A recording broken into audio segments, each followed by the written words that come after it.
श्री राधा वल्लभ लाल की जय। श्री धाम वृंदावन की जय हो। श्री सद्गुरुदेव भगवान की जय हो। जय जय श्री राधे श्याम। वृंदावन प्यारो अधिक याते प्रेम अपार,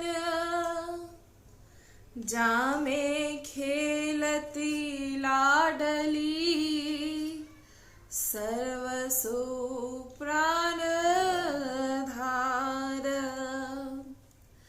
सभे सखी सब सोझले रंगी जुगल ध्रुव रंग, समय समय की जानी रुचि लिए रहती है संग। वृंदावन वैभव जितो तीतो कहो नहीं जात, देखत संपत्ति विपिन की कमला हुलल चात। वृंदावन की लता सम कोटि कल्प तरु नाही, रज की तुल बैकुंठ नहीं और लोक की ही माही। श्रीपति श्री मुख कमल कहो, नारद सो समु जाई, वृंदावन रस सबने ते राख्यो दूर दुराई। अंसंकलावतार जे ते सेवत है ताही, ऐसे वृंदा विपिन को मन वच के अब गाही। प्रीतम को श्री धाम वृंदावन अत्यंत प्रिय है। लाल जी को श्री धाम वृंदावन अत्यंत प्रिय है और उनके इस प्रेम का कारण है कि उनकी सर्वस्व प्राणाधार श्री लाडली जू इस वृंदावन में नित्य क्रीड़ा करती है। जो कहते हैं श्री धाम वृंदावन में क्रीड़ाएं लीलाएं होती थी, नहीं, श्री धाम वृंदावन में नित्य ही लीलाएं होती हैं। यहाँ होती नहीं थी भाई, यहाँ होती थी लेकिन हो रही है और होती ही आएंगी। श्री धाम वृंदावन, तभी तो कहते हैं कि श्री धाम वृंदावन में आइए, श्री धाम वृंदावन में वास करें और यहाँ इन लीलाओं में आप सभी सम्मिलित हो जाएं। और ये कब हो पाएगा? जब आप श्री धाम वृंदावन में आएंगे और श्री जी आप सभी पर कृपा करेंगी और आपको श्री धाम वृंदावन में वास देगी। श्रीधुरदास जी कहते हैं कि युगल प्रीति में रंगी सखियां समय समय की रुचि के अनुसार, समय समय की रुचि के अनुसार सब सेवा सामग्री लिए निरंतर युगल की सेवा में बनी रहती है। समय समय पर हर क्षण श्री धाम वृंदावन अपना रूप बदलता है। जैसे प्रिया प्रीतम जैसा चाहते हैं वैसा ही सुख प्रदान करता है श्री धाम वृंदावन। ये महिमा है श्री धाम वृंदावन की। जो कहते हैं कि हम कई बार वृंदावन आ चुके हैं, हम उन सभी से कहेंगे अभी तक आप लोगों ने श्री धाम वृंदावन का दर्शन ही नहीं किया। श्री धाम वृंदावन हर क्षण अपना जो स्वरूप है वो बदलता है और सभी सखियां हर समय युगल की सेवा में साथ में बनी रहती है। हर समय श्री वृंदावन का जितना कुछ वैभव है, जितना भी श्री धाम वृंदावन का वैभव है, कहते वो किसी की वाणी के द्वारा भाई नहीं कहा जा सकता। किसी की वाणी में इतना सामर्थ्य नहीं जो श्री धाम वृंदावन की महिमा का गुणगान कर पाए। किसी की वाणी में इतना सामर्थ्य नहीं जो श्री धाम वृंदावन की महिमा का गुणगान करे। और श्री वृंदावन की अतुल प्रेम संपदा को देखकर स्वयं लक्ष्मी जी ललचाती है। कहते हैं ना कि यहाँ कमला देखत संपत्ति विपिन की कमला हु ललचात।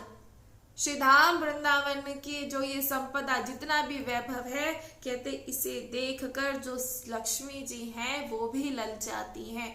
बड़ा विचित्र, देखिए श्री धाम वृंदावन में लक्ष्मी जी का भी प्रवेश नहीं है, माया का प्रवेश, लक्ष्मी जी का प्रवेश नहीं है श्री धाम वृंदावन में। बड़ी अद्भुत महिमा है श्री धाम वृंदावन की। कोटि कोटि कल्प वृक्ष भी, एक कल्प वृक्ष की बात नहीं हो रही है, कोटि कोटि कल्प वृक्ष भी श्री वृंदावन की लता की सम्मता नहीं कर सकते। कोटि कोटि, एक कल्पतरु की, एक कल्प वृक्ष की बात नहीं हो रही भाई, यहाँ कोटि कोटि कल्प वृक्ष भी श्री धाम वृंदावन की सम्मता नहीं कर सकते। तो अब बताइए, कहते कि वृंदावन की जो ये रजकन है, ये बैकुंठ के भी तुल्य नहीं, कि बैकुंठ से इसका बराबरी की जाए, नहीं। तो तब अन्य लोगों की तो चर्चा ही क्या है, बैकुंठ धाम जिसे कहते हैं, उसका भी अगर वृंदावन की बात आए तो उससे भी उसकी सम्मता नहीं की जा सकती। तो कहते हैं कि और जो लोग हैं उनकी बात ही क्या है, जो ये स्वर्ग लोग, ये ना कोई लोग नहीं। लक्ष्मीपति भगवान नारायण ने अपने श्री मुख कमल से नारद के प्रति कहा है कि मैंने श्री वृंदावन रस को, ध्यान से सुनिएगा, कि मैंने श्री वृंदावन रस को सभी से छिपाकर गोपनीय रखा है। आपका वृंदावन में आना हो सकता है, आपका सब वृंदावन में आप आ सकते हैं, वृंदावन में वास हो सकता है, लेकिन जो वृंदावन का रस है वो गोपनीय है। और जब जिस दिन रस मिलेगा ना, उस दिन आप जानेंगे अरे इससे तो हम कब से वंचित थे। बड़े ही बड़ी जब कृपा हो जाती है तब जाके लालजू जो है श्री वृंदावन का जो रस है वो प्रदान करते हैं। अभी तक आप सभी से जो श्री वृंदावन का रस है वो गोपनीय रखा गया है। भगवान के जितने भी, प्रभु के जितने भी अवतार हैं, वे सभी इष्ट भाव से श्री वृंदावन धाम का सेवन करते हैं।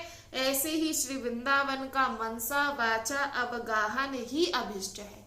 इसलिए अभी तक आप सभी उस रस से वंचित हैं। भगवान शिव, ब्रह्मा और उद्धव के मन भी निरंतर यही आशा लगी रहती है कि हम सब लता विरुद्ध होकर श्री वृंदावन की रज को हमेशा धारण करें।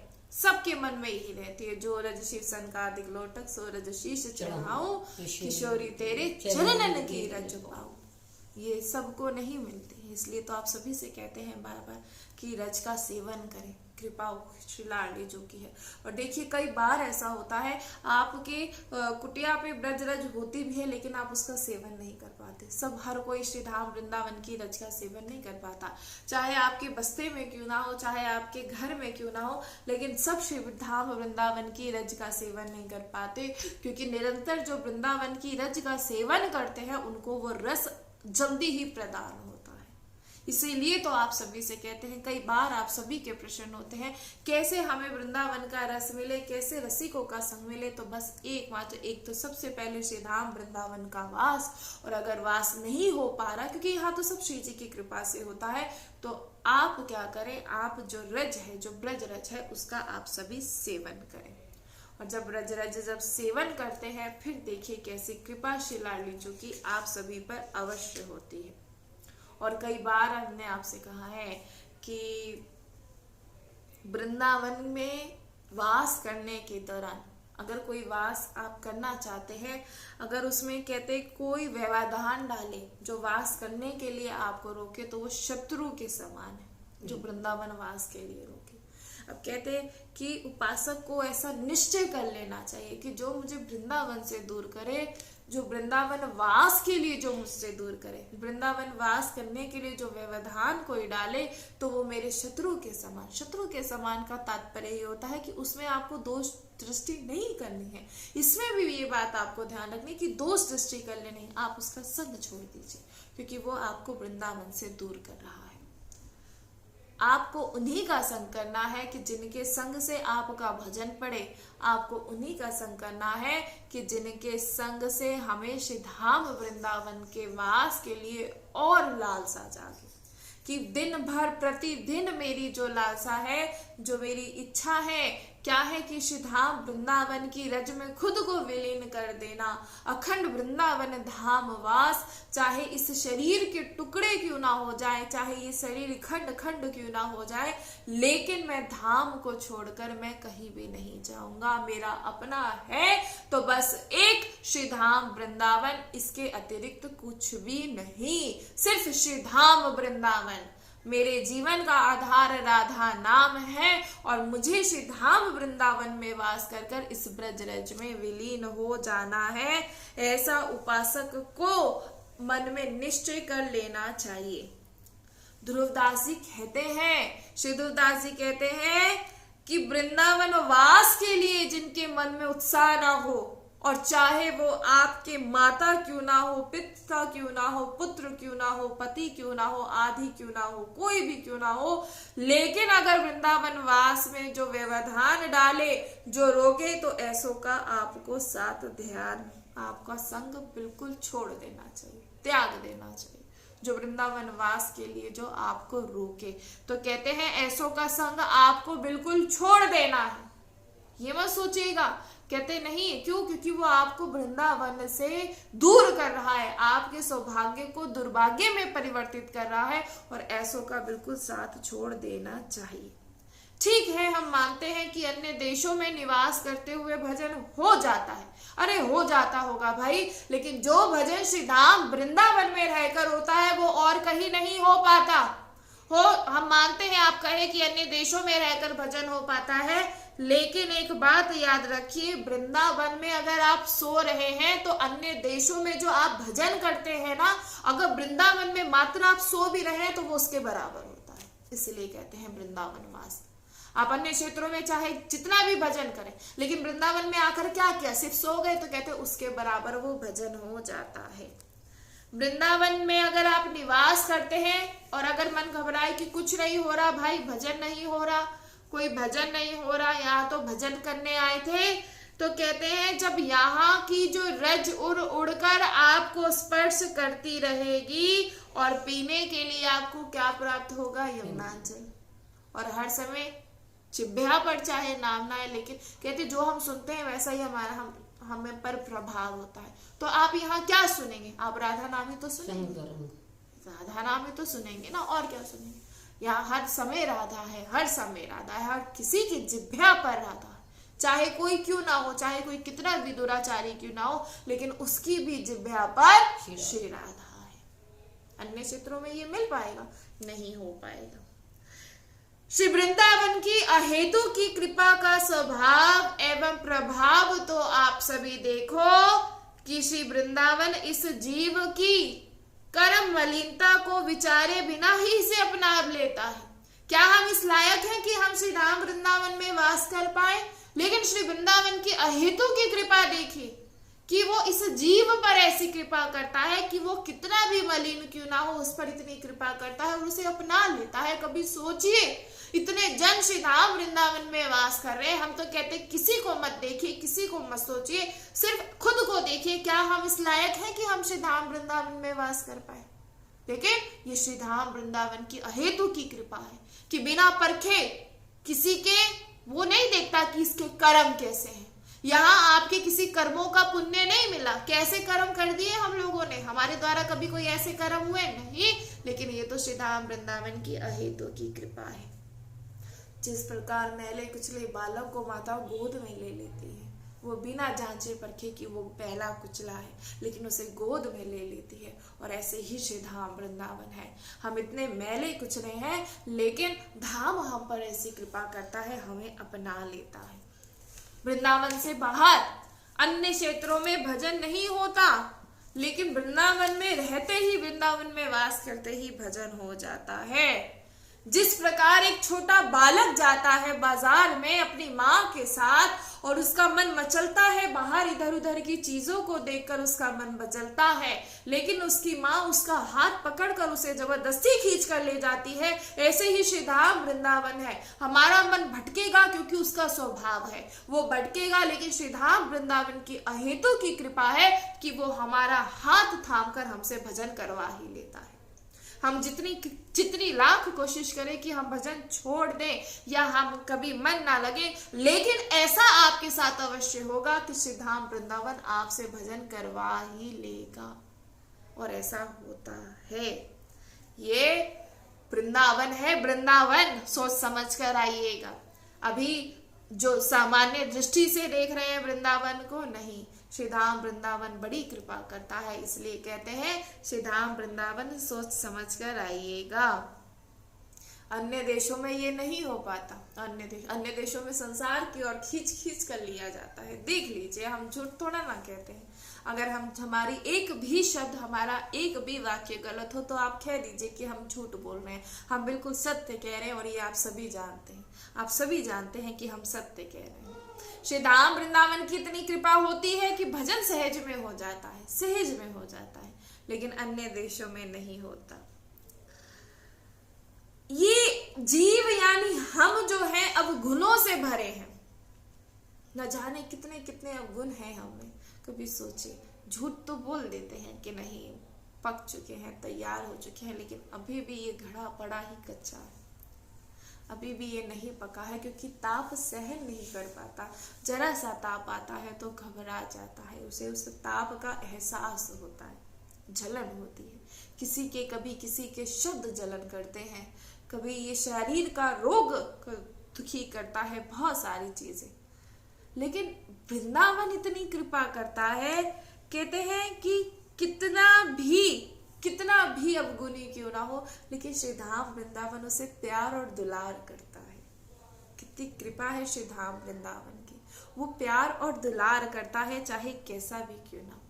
लौकिक स्वार्थ, कहते लौकिक स्वार्थ भी हो, लेकिन पलटकर श्री धाम वृंदावन में अगर लौकिक स्वार्थ भी हो, लेकिन पलटकर क्या हो जाता है, भजन ही होता है। ये बड़ी कृपा है श्री धाम वृंदावन की।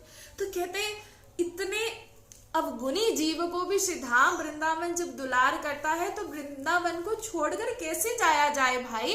कैसे वृंदावन धाम को पीठ दिखाकर जाया जाए? कैसे चले जाते हैं? नहीं भाई, नहीं जाया जा सकता। इस वृंदावन का त्याग नहीं किया जा सकता। इस वृंदावन में के इंसान जो है, जीव है, प्रसन्न हो रहा है, अपने धन को जोड़कर देखता है, रोजाना खुश होता है कि मैंने इतना जोड़ लिया, इतना जोड़ लिया।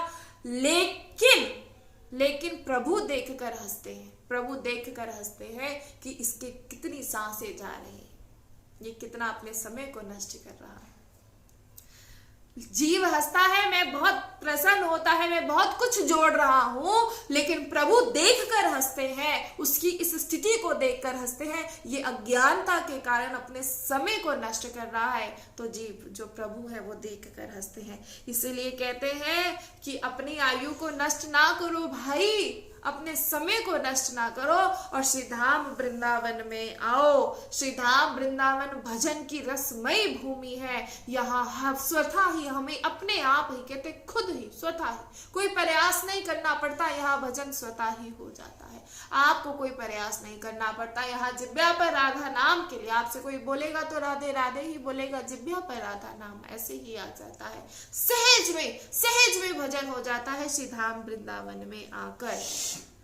ये एक जो हमारे हृदय क्षेत्र में प्रेम का बीज सबके क्षेत्र में होता है, सबके, लेकिन वो अंकुरित नहीं हो पाता। इसीलिए नहीं हो पाता कि जो ये संसार का छल कपट, ये मोह, ये माया, उस जो भूमि है हृदय की, जो ये भूमि है, उसे पथरीला कर देती है। वो बीज पनप नहीं पाता, वो अंकुरित नहीं हो पाता। लेकिन जैसे श्री धाम वृंदावन में आते हैं, वो प्रेम का बीज तत्काल अंकुरित हो जाता है, तत्काल। देखिए कितना कृपा करता है श्री धाम वृंदावन कि कहता है, साधक कहता है कि मैं वृंदावन को छोड़कर कहीं नहीं जाऊंगा, मेरे प्राण क्यों ना निकल जाए, लेकिन मैं श्री धाम वृंदावन को छोड़कर कहीं नहीं जाऊंगा। भजन में इतना सामर्थ्य है।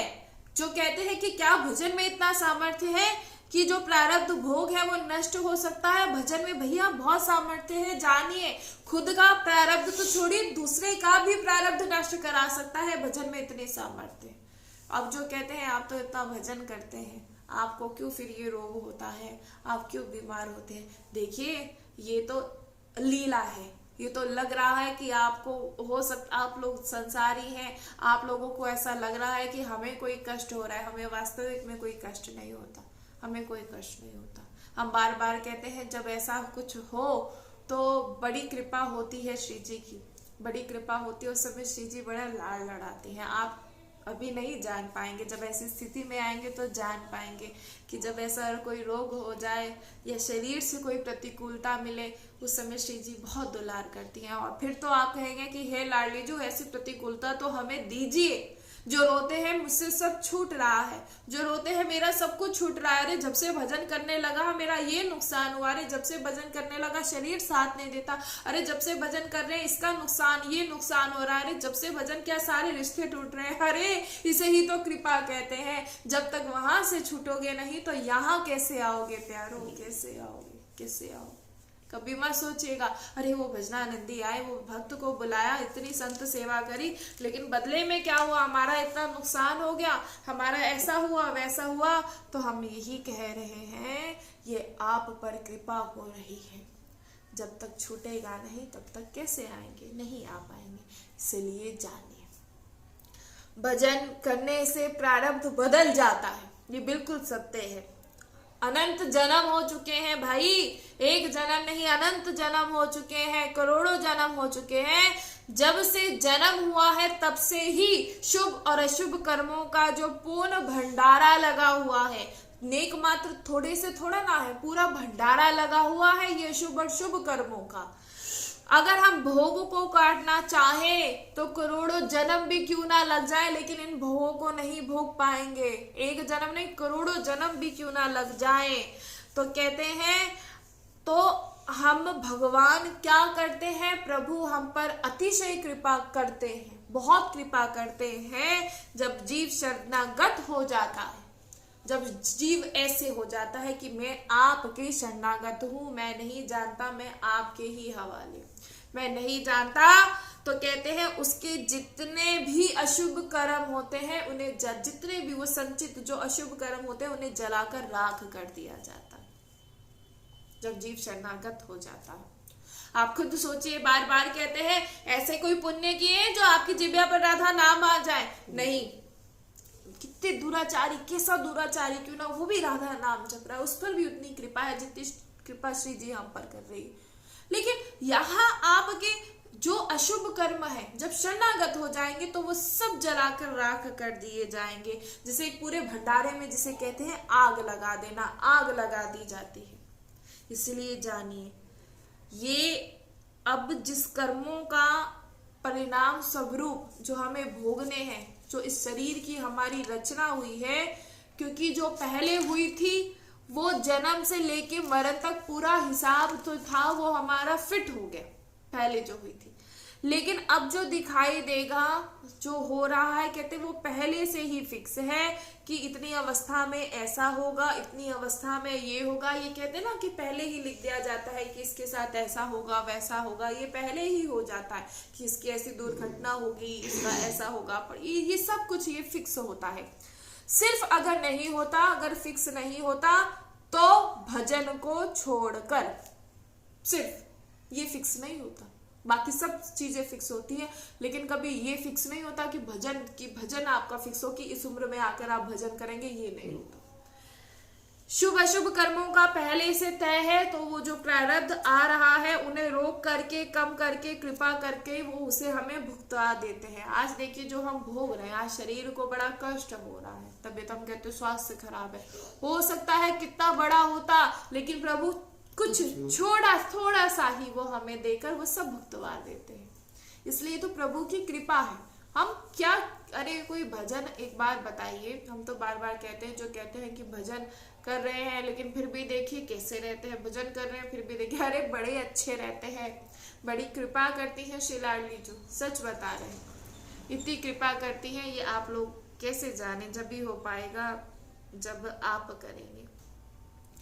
कहते इतनी ताकत है भजन में कि जो हमारा प्रारब्ध है उसको ध्वस्त कर देता है भजन, बहुत ताकत होती है।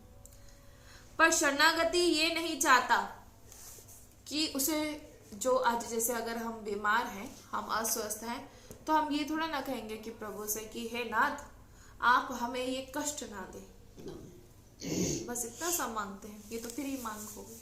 पर शरणागति ये नहीं मांगता। शरणागत बस ये कहता है कि जिसमें आप मिले वो बात मेरे हृदय में रहे। भले आप हमें दुख दे, चाहे अगर दुख देने में अगर आप हमें मिलते हैं ना, तो बस आप हमें वही दीजिएगा। शरणागति को भी ये थोड़ा ना मांगता है कि मुझे सुख ही सुख हो। तो फिर भजन काहे का भाई, काहे का भजन? शरणागति अगर सुख मांगने लग जाए, आज थोड़ा सा शरीर को कष्ट हो रहा है तो प्रभु से प्रार्थना करे, हे नाथ नहीं सहन हो रहा, हे नाथ ऐसा कर दीजिए, हे नाथ वैसा कर दीजिए, तो फिर काहे का भजन? शरणागति कभी ये नहीं मांगता। शरणागति बस यही रखता है, इच्छा रखता है कि आप मुझे कितना भी दुख दीजिए, कितना भी, लेकिन आपका भजन ना छूटे। बस आपका भजन ना छूटे, आप भजन ना छूटे। और भजन में इतनी सामर्थ्य होती है कि प्रारब्ध नष्ट कर सकता है। ये भजन में इतनी सामर्थ्य होती है, प्रारब्ध नष्ट कर देता है भजन, और अपना ही नहीं सामने वाले का भी नष्ट कर देता है। अगर एक भजनानंदी चाहे, अगर उसकी जिह्वा पर कह दिया हो, किसी से कह दिया, कोई कहे कि मुझे इतना कष्ट है, लेकिन अगर एक भजनानंदी चाहे तो वो दूसरे के प्रारब्ध को भी नष्ट कर सकता है। इतना सामर्थ्य होता है। विधि के द्वारा जो लिखे अंक है वो भजन में इतनी ताकत है कि वो उसे सब मिटा देगा, क्योंकि प्रभु सब कुछ कर सकते हैं लेकिन अपने भक्त का मान कभी नहीं टलने देते। ये भजन का ही, सब भजन का ही सामर्थ्य है। कभी कभी कोई रसिक जन हो या कभी कोई भक्त हो, कभी कोई, जैसे आप कहते हैं ना कि कभी जैसे वृंदावन वास कहते हैं, तो कहते हैं ना उनके मुख से निकलवाते रहिए कि आप कहेंगे तो हो जाएगा। इसीलिए कहा जाता है क्योंकि प्रभु उनकी बात सुनते हैं, प्रभु उनकी बात सुनते हैं, वो प्रभु के बड़े प्रिय होते हैं। आप लोगों की दृष्टि में वो सामान्य हो सकते हैं, लेकिन प्रभु के वो बड़े प्रिय होते हैं। अभी आप वो प्रेम नहीं समझ पाएंगे जब तक उसमें प्रवेश नहीं होता, जब तक प्रभु की कृपा, क्योंकि भक्त ना कभी नहीं कहता, एक रसिक जन कभी नहीं कहता, एक रसिक जन कभी नहीं कहता कि मुझे ऐसा हो रहा है वैसा हो रहा है, वो कभी नहीं कहता। वो तो सहन करता रहता, और वो कभी ये भी नहीं कहता कि मेरा यहाँ प्रवेश, या मुझे श्री जी ऐसी कृपा, या मैं तो ऐसा कर सकता हूँ, मैं वैसा। वो तो बिल्कुल सरल सामान्य रहता है। आप लोगों की दृष्टि में वो बिल्कुल सरल सामान्य, अरे इनको श्री जी के दर्शन होते हैं, अरे ये श्री जी को पाते हैं। लेकिन हम आपको सच बता रहे हैं, ऐसे रसिक जनों का भाई अगर दर्शन हो रहा है, ऐसे भक्तों का दर्शन हो रहा है तो कर लीजिए, कर लीजिए, फिर देखिए कैसी कृपा आप सभी पर होती है। और ये कहते जीवन तभी मुक्त होता है अगर कहते हैं कि आप, जो ये शरीर है ये रच गया हमारा शरीर, जैसे अब ये तय है कि इस दिन हमें ये कष्ट भोगना है, ये पहले से ही तय होता है कि इसके ऐसा होगा वैसा, ये पहले सब कुछ फिक्स होता है। जब जन्म होता है सब कुछ फिक्स हो जाता है, तो हमारी कोई आकांक्षा नहीं कि वो कष्ट हमारे पास आए। हम नहीं चाहते कि कष्ट हमारे पास आ गए, लेकिन कष्ट आ गए, हम नहीं चाहते लेकिन कष्ट आ गए। लेकिन प्रियाजू आपकी याद ना आए ऐसे संभाले रखना, ऐसी आपको प्रार्थना करनी है कि उन कष्टों में भी मैं आपको ना भूलूं। हे नाथ मैं आपको भूलूं नहीं, बस इतना जीवन में ध्यान रखिएगा कि मैं आपको ना भूलूं, चाहे मुझे कितना भी कष्ट क्यों ना हो, लेकिन मैं आपको ना भूलूं, आप मुझे संभाले रखना, ऐसी प्रार्थना कीजिए। मेरा कहाँ सामर्थ्य, मेरा कहाँ बल कि मैं संभल पाऊं, नहीं, लेकिन आप मुझे संभाले रखना। ऐसा ना हो कि मैं कष्ट में डूबकर मैं आपको भूल जाऊं। ऐसा कहिए प्रभु से। हम तो कहते हैं ऐसा कहना चाहिए कि उतना ही दीजिएगा जितना मैं सहन कर पाऊं, और नहीं भी बस इतना, ऐसा इतना दीजिएगा कि उसमें आपका भजन ना छूटे। कहिएगा ना, कहते हैं ना कि इतना दुखी ना कर कि शिकायत करता रहूं, और इतना सुखी ही ना कर कि तुझे ही भूल जाऊं। ऐसा कभी मत कीजिएगा। ऐसे प्रभु से प्रार्थना, ये मांग आपकी रहनी चाहिए। इसलिए ज्यादा प्रारब्ध की और एक भक्त की दृष्टि नहीं रहती। जो शरणागत होता है उसकी प्रारब्ध की ओर दृष्टि नहीं रहती, क्योंकि वो जानता है कि प्रभु उसे सहज में सब भुगतवा देते हैं, सहज में उसको ज्यादा कष्ट नहीं सहन करना पड़ता।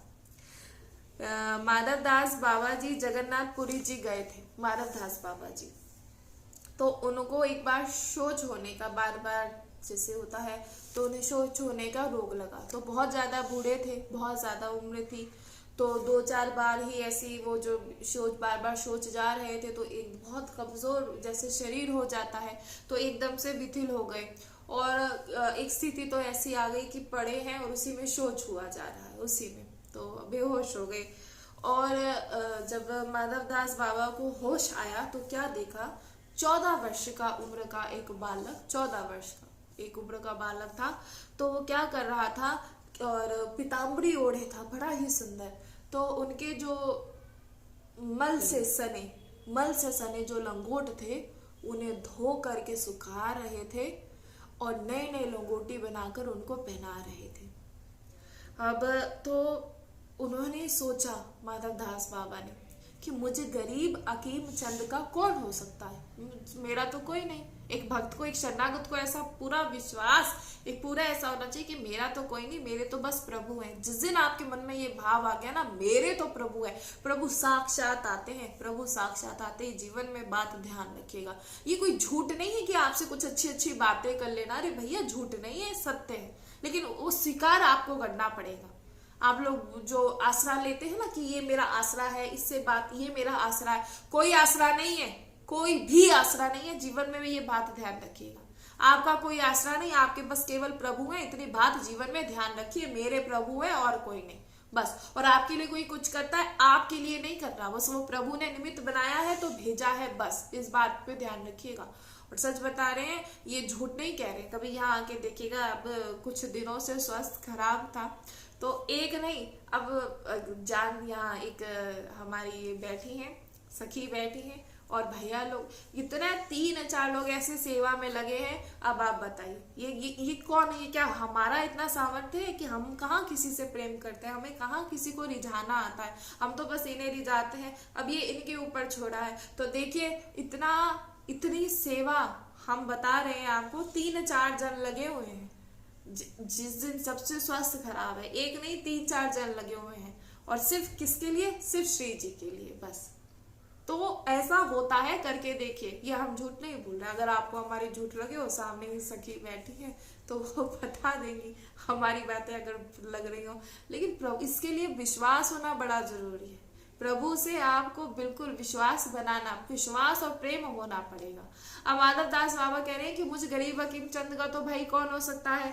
तो जब देखा, ये कितना भी प्रयास कर ले हमारे लालजू, लेकिन इनके जो वो कमल नयन है ना, ये उन्हें नहीं छुपा सकते। कैसा भी रूप धारण कर ले, लेकिन इनके कमल नयन है, उन्हें नहीं ये छुपा सकते। ये थोड़े ना छुपते हैं, ये तो ऐसे है कि एक बार देख कर, बस एक बार दर्शन कर कर ऐसा हृदय हो जाता है, वो ये संसार भूल जाते हैं। तो समझ गए कि स्वयं प्रभु जगन्नाथपुरी जी आए हैं आज मेरी सेवा के लिए। तो बोले कि जय जय, आप हमारी शौच वाली जो लंगोटी है उसको काहे धो रहे हैं? आपको ये शोभा नहीं देता कि आप ये इतना कष्ट सह रहे हैं। आप खुद सोचिए, एक माँ जो होती है वो छोटे बालक की तो लंगोटी धो दे तो चलता है, लेकिन अगर कोई बड़ा ऐसा बूढ़ा हो, उसकी मल की सनी जो लंगोटी धोना, वो बड़ा ही घिन वाला लगता है। लेकिन वहां प्रभु स्वयं आके, माधवदास बाबा की स्वयं आके लंगोटी धो रहे हैं, इससे बड़ी बात क्या हो सकती है? धो रहे हैं लंगोटी। तो कह रहे हैं प्रभु से कि आप ऐसा क्यों कर रहे हैं? तो प्रभु ने कहा कि बाबा, मेरे सिवा तुम्हारा कौन है? कोई नहीं है मेरे सिवा।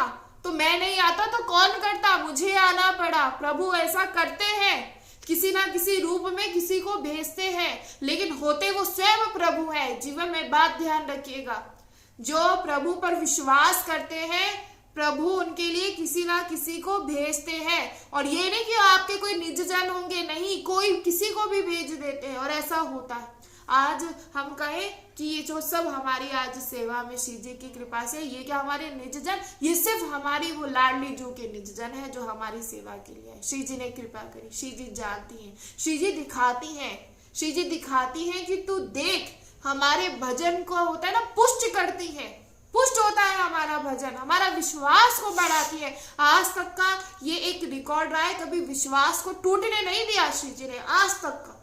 ये श्री जी, हम आप सभी से ऐसे थोड़ा ना कहते हैं, ऐसे थोड़ा ना कि अच्छे अच्छे कुछ क्षणों के लिए बैठ गए आपसे अच्छी अच्छी बातें कर देना। अरे भैया क्या कर लेंगे, हम बार बार कहते हैं आपको रिझा के हमें कुछ नहीं मिलने वाला, हम तो बस आपको बताते हैं जानिए श्री जी पर विश्वास कि मेरी लाडली जो मेरे जीवन का आधार श्री राधा नाम, तो कैसे श्री जी आती है, क्यों नहीं आती, आती है, बार बार कह रहे हैं, आपके भजन को पुष्ट, आपके विश्वास को पुष्ट करते हैं।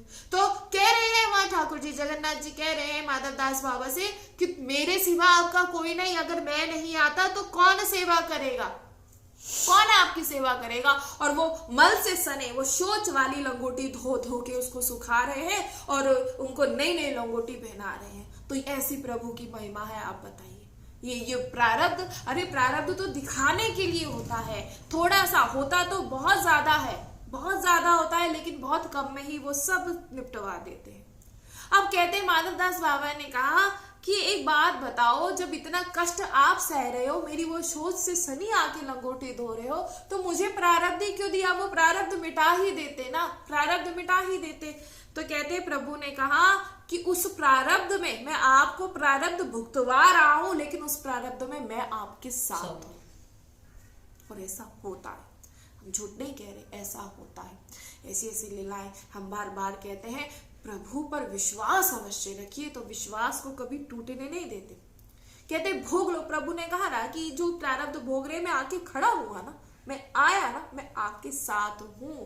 इस हिसाब किताब को सब हो गया, अब आगे के लिए आपके लिए कोई हिसाब किताब नहीं रहेगा, मैं सब आपको निपटवा देता हूँ, सब यहीं पे निपटवा कर देता हूँ।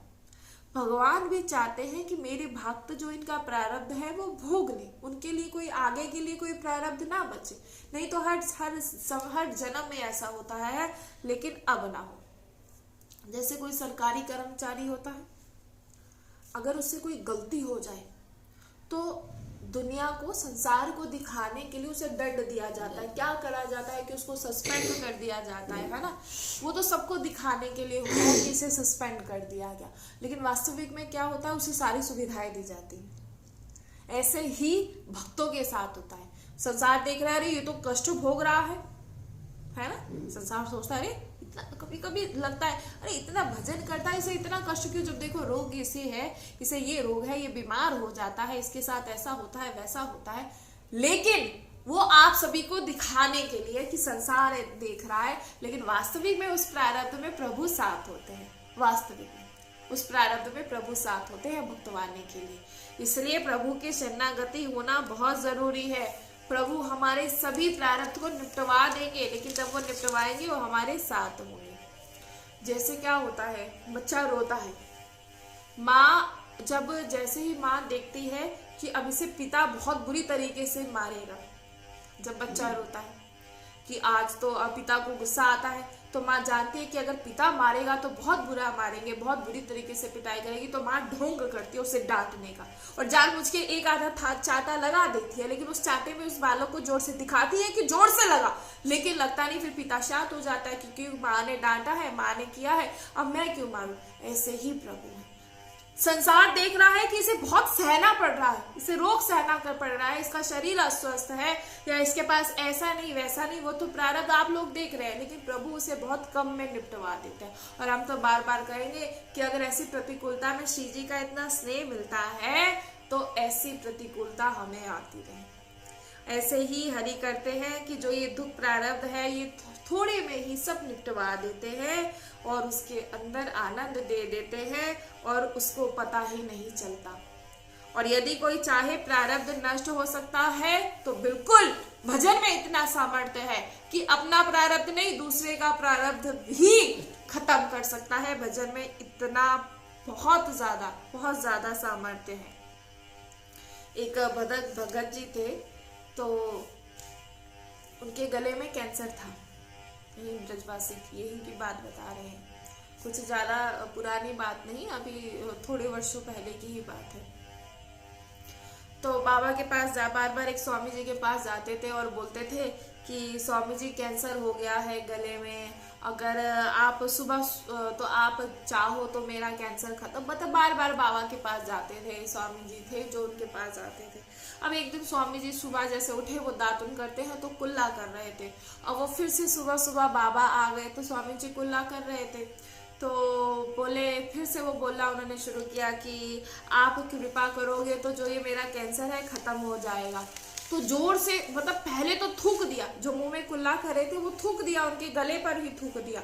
और फिर चिल्लाए कि रोज रोज कैंसर हो गया, कैंसर हो गया, कैंसर हो गया, भजन में विघन डालता है, जा तेरा कैंसर सही हो जाएगा। और कैंसर ठीक हो गया।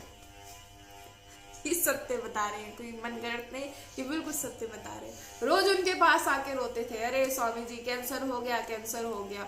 तो कुल्ला कुल्ला जो करे थे वो उसके गले में ही थूक दिया। और फिर गुस्से में चिल्लाए, रोज आके हमारे भजन में विघन डालता है, कैंसर कैंसर कैंसर, ले तेरा कैंसर ठीक हो गया। और उनका कैंसर ठीक हो गया। देखिए, सिर्फ थूकने मात्र से। तो ये भजन का ये कोई मजाक नहीं है, ये बिल्कुल सत्य है। भजन आपके प्रारब्ध, किसी के भी प्रारब्ध को नाश कर देता है। लेकिन होता क्या है, एक जो शरणागत होता है, जो प्रभु का भक्त, जो शरणागत होता है, वो ये शरीर के लिए कुछ नहीं मांगता, वो संसार की वस्तु नहीं मांगता, क्योंकि वो जानता है ये शरीर नाशवान है। तो इस नाशवान शरीर के लिए मैं अपने भजन का क्यों प्रयोग करूं? वो इसलिए नहीं चाहता। जो कहते हैं, जिनके मन में दुविधा रहती है ना मन में, क्योंकि आप लोगों के मन में बड़े प्रश्न रहते हैं, जो कहते हैं कि इतना वो है कि खूब भजन करते हैं तो क्यों स्वास्थ्य इनका खराब। तो वो इसलिए क्योंकि वो एक जो शरणागत होता है वो इस शरीर के लिए कुछ नहीं मांगता। वो चाहता ही नहीं कि मैं इस शरीर के लिए कुछ मांगू, वो कभी नहीं चाहता। शरीर तो नाशवान है भाई, आज नहीं तो कल नाश हो जाएगा, नाश हो जाएगा। तो इसके लिए मांगकर अपने भजन को क्यों व्यर्थ करें? तो कहते हैं हमें प्रभु की ये जो सुख और दुख का चिंतन है, इसलिए आपको ये ना करे, आपको चिंतन करना है बस प्रभु का। और भजन में बड़ी सामर्थ्य है। कभी भजन को कभी तुलना मत कीजिएगा कि अपने भजन की, कभी भजन में बहुत सामर्थ्य है। एक बार गुड़िया बाबा और हरि बाबा गिरिराज जी में संत रहते थे। तो जो संत जिनको मिलने के लिए वो रोजाना 100 गोपाल सहस्त्र नाम का पाठ करते थे। रोजाना, एक बार नहीं, 2 बार नहीं, 100 बार करते थे। तो उनको क्या हो गया था, लकवा हो गया। वो जो संत गिरिराज जी में रहती थी, तो वो उनसे मिलने के लिए गए। तो जब उनसे मिलने के लिए गए तो उनसे कहा कि बाबा एक बात बताइए, आपके भजन में तो इतना सामर्थ्य है कि आप अपना लकवा क्या, आप तो पूरे विश्व का, पूरे संसार का लकवे को आप सही कर सकते हैं, तो आप अपने लकवे को सही क्यों नहीं कर लेते हैं? तो उन्होंने कहा, फिर उन्होंने यही बात बोली कि देखो भाई, ये शरीर नाशवान है, मैं इस शरीर के लिए कुछ नहीं मांगूंगा। तो बड़े, आप देखिए ना, आज बड़े बड़े दरबार लगते हैं। हम किसी की निंदा नहीं करते, क्योंकि निंदा नहीं करनी चाहिए, लेकिन हम आपको एक सत्य बताना चाहते हैं। आप लोग चमत्कार पर आप सब भी विश्वास करते हैं। बड़े बड़े दरबार लगते हैं, वहां लोगों, कभी वहां कोई लोग ऐसे होते हैं जो कहे कि हे नाथ, प्रभु से मिलवा दो। क्या मांगते हैं वो लोग? इस शरीर में रोग हो गया है, मेरा ये कार्य नहीं हो रहा, मेरा वो मांगा। तो क्या मांगा? शरीर के लिए मांगा, संसार के लिए मांगा, जो नाशवान है। कितना रहेगा? आप जितना सब खुश होते हैं कि भाई इतनी संपत्ति हमारे पास है, इतना धन हमारे पास है कि आज हम इतना कर सकते हैं, हम उतना कर सकते हैं। लेकिन प्रभु की लीला बड़ी विचित्र है, प्रभु की माया बड़ी विचित्र है। जब लताड़ती है ना, तो बहुत बुरी तरीके से लताड़ती है। इसलिए कभी इस बात पे आप अभिमान मत कीजिएगा कि मेरे पास बहुत कुछ है, मेरे पास ऐसा है, मेरे पास वैसा है। प्रभु क्षण भर में सब कुछ नष्ट कर सकते हैं। इसलिए अभिमान रहित रहिए। आपका अपना कुछ भी नहीं है, ये जीवन में ध्यान रखिए। जब हमारा अपना होगा ही नहीं, तो हमारा फिर लगाव किससे हुआ? किसी से हुआ? किसी से भी नहीं हुआ। सुलझने का विषय है। या मेरा अपना कौन है? मेरे प्रभु। तो जब मेरे कहते, प्रभु का चिंतन निरंतर कैसे हो? जब सहज में उनसे रिश्ता हो जाए। मेरे प्रभु, हमने भैया कोई ज्यादा नहीं पढ़ा, कुछ ज्यादा हमने शास्त्रों का अध्ययन किया हो, ऐसा कुछ नहीं। हमने तो बस एक सीधा सरल सा एक नियम अपनाया है अपने जीवन में, मेरा कोई नहीं। भाई मेरा तो कोई नहीं, हमारा कोई नहीं, हमारे तो सिर्फ आप हो। अब आप जानो, आपसे ही हमें लगाव है। अब आपको सही रखना है, आपको मारना है, आपको जीवित रखना है, आपको जैसा पवाना है आप रखो। हम सच कहते हैं, इतना विश्वास हमारा आज तक उन्होंने कभी टूटने नहीं दिया। हमारे विश्वास को उन्होंने आज तक कभी टूटने नहीं दिया। अब आप सोचे मैं शास्त्रों का अध्ययन करूं, मैं इसका अध्ययन करूं, मैं उसका, इससे कोई भी लाभ नहीं होगा। लाभ जब ही होगा जब सिर्फ मेरे प्रभु, जहां मेरा प्रभु, मेरे प्रीतम, मेरी श्री जी आ जाएगा, बस उस दिन आपका भजन भी हो जाएगा। इसलिए जाने भजन में बहुत सामर्थ्य है, बहुत, लेकिन उस भजन को शरीर के लिए ना प्रयोग करके, संसार के लिए प्रयोग ना करके, सिर्फ प्रभु के लिए बस। इसलिए इस बात को आप सभी जानिए। ये कोई ये नहीं कि अच्छी अच्छी बातें आपसे, ये सत्संग है, सत्संग। जीवन में सत्संग का होना बहुत जरूरी है। निरंतर जो सत्संग सुनता है उसके जीवन में परिवर्तन होता है, जो निरंतर सत्संग सुनता है। हम आप सभी से बार बार कहते हैं कि ये सत्संग श्रीधाम वृंदावन से ही क्यों, कहीं और से भी हो सकता था। इस सत्संग का भाव क्या है? एक निस्वार्थ सेवा है कि हर एक जन तक ये सत्संग पहुंचे और हर एक जन जान पाए। कहीं गलत मत फंसिए, फिर फंसेंगे, फिर नुकसान होगा।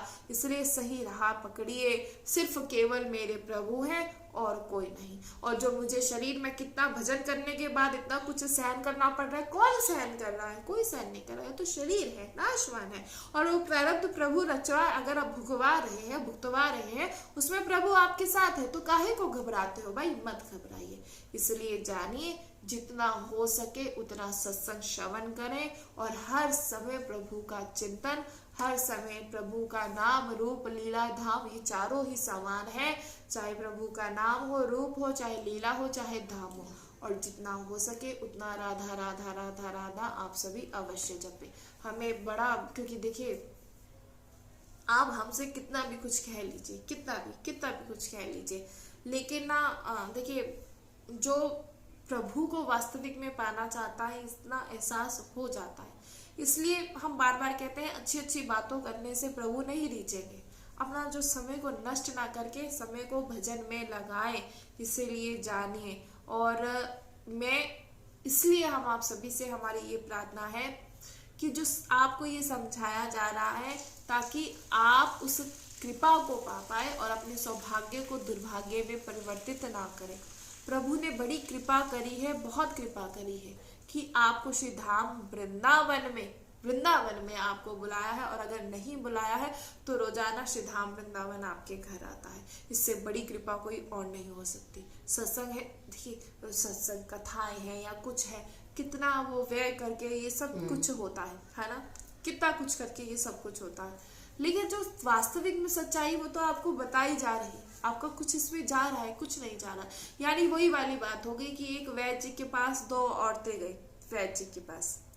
तो जब दो औरतें गई तो उन्होंने वैद्य जी को अपनी बीमारी बताई। तो सबसे बड़ी बात कि उन दोनों औरतों को एक जैसी बीमारी थी। अब वैद्य जी ने 2 पुड़िया बनाई, एक को दिया, एक औरत को 5 रुपए में दिया और एक को 500 रुपए में दिया। अब उन्होंने पूछा कि एक बात बताइए, जिसे 500 रुपए में दिया वैद्य जी, इसे भी मेरी तरह बीमारी थी, तो आपने इसे वही औषधि 500 रुपए में दी, मुझे 500 रुपए में दी और इसे 5 रुपए में। तो वैद्य जी ने कहा कि तुम धनवान हो, जब तक तुम्हारा धन खर्च नहीं होगा ना, तब तक तुम ठीक नहीं होगी, क्योंकि तुम्हारी मानसिकता ऐसी हो गई है कि जहां धन अर्जित करके मैं नाम सुनूं वही मुझे लगेगा। लेकिन वास्तविक में सच्चाई नहीं है। प्रभु के नाम सुनने के लिए आपको कोई धन खर्च नहीं करना, आपके पास तो सीधा सत्संग आ रहा है और रोजाना नित्य ही आपके लिए सत्संग आता है। लेकिन शरीर बार बार कहते हैं कि स्वास्थ्य कैसा भी क्यों ना हो, लेकिन आपके लिए रोजाना बैठते हैं, हम नहीं बैठते हैं, श्री जी कृपा करती हैं। अब कुछ दिनों के लिए श्री जी का आदेश नहीं था तो सत्संग नहीं हो पाया और स्वास्थ्य अभी भी ठीक नहीं है, अभी भी कुछ अभी भी नहीं है, लेकिन श्री जी की कृपा है। श्री जी ने जब सत्संग सुनाना है तभी सुनवा पाएंगे। और हम तभी तो कहते हैं अभी तक तो आपके पास ये सत्संग आ रहा है, पता नहीं कब श्री जी का आदेश हो जाए कि ये सत्संग बिल्कुल बंद ही हो जाए, क्योंकि श्री जी चाहेंगे तभी तो हो पाएगा। हम आपसे कहें कि ऐसा है कि हम करते हैं या वो करते हैं, नहीं, ऐसा कुछ नहीं, ये सब श्री जी करवाते हैं। इसलिए जानिए, जितना हो सके उतना राधा राधा नाम आप सभी अवश्य जपिए। श्री राधा वल्लभ लाल की जय।